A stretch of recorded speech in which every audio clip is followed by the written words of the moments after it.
Hello, and welcome to the dramatic reading of Endurance and Victory.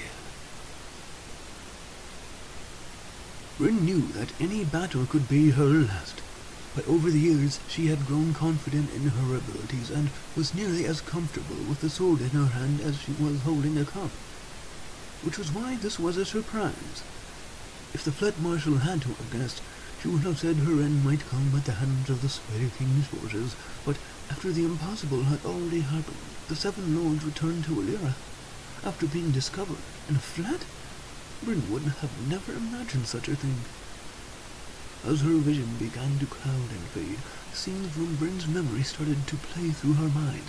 The sunlit days of her youth during the last years of the Age of Peace, cavorting about the thousand-league forest, taking on the vows of the old ways and becoming a sentinel upon entering adulthood, and enlisting in the military, becoming the youngest Fleet Marshal since Grimwarden himself. There was even speculation his position would be passed down to her once the man retired, but Bryn had been content to serve under him during her career. The scene of Sornfroth's death came to life again. The flames of the turncoat Griffith's eyes forever burned into her memory, as was the moment they were extinguished. And then the rest of the fall of berinfell rushed through her mind, and the centuries of the age of hiding blurred past. But through it all, until now, Bryn had endured. Her wounds throbbed as the war spider venom dared its lethal work. The Seven Lords. If only I could have. Bryn closed her eyes for what she expected to be the last time, exhaled what she was certain would be her last breath. There sat night.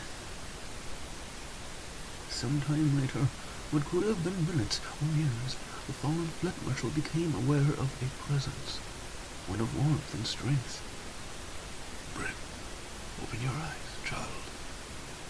The elf warrior struggled to do so, and her eyelids flickered open a crack.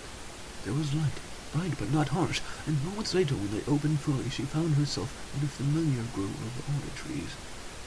Hands lifted her up into a sitting position, and beside her the stranger sat down. It was no one Bryn had met before, but they had a familiar and welcoming face and kind eyes. Then Bryn knew what had happened, and began to weep as she held on to the stranger. Moments later. But will the Seven Lords survive? A whole race depends on them.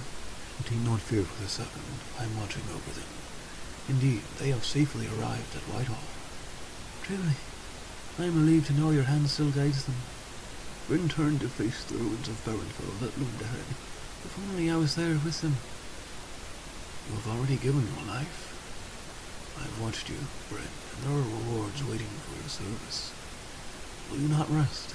Eros asked, knowing what manner of woman Bryn was. I could sense him, but now I so clearly say there was much more to be done. And I always felt you calling me to take up my sword in your name. And even so, have there not been battles you could not win with your might, where bowstring and steel did not prevail? We both know, Bryn, it is these battles you have shied away from. Aye. Bryn knew Eros certainly did not mean any battle that required bowstring or steel. But you are not alone in those struggles. You have been loved.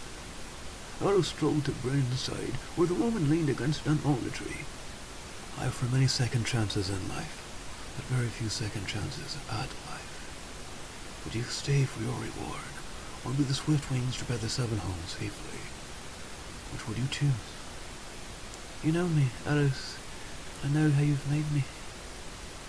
Bryn looked up, and Eros beheld her face, one of gracefully formed purpose, with yearning blue eyes and red hair of the color of autumn leaves.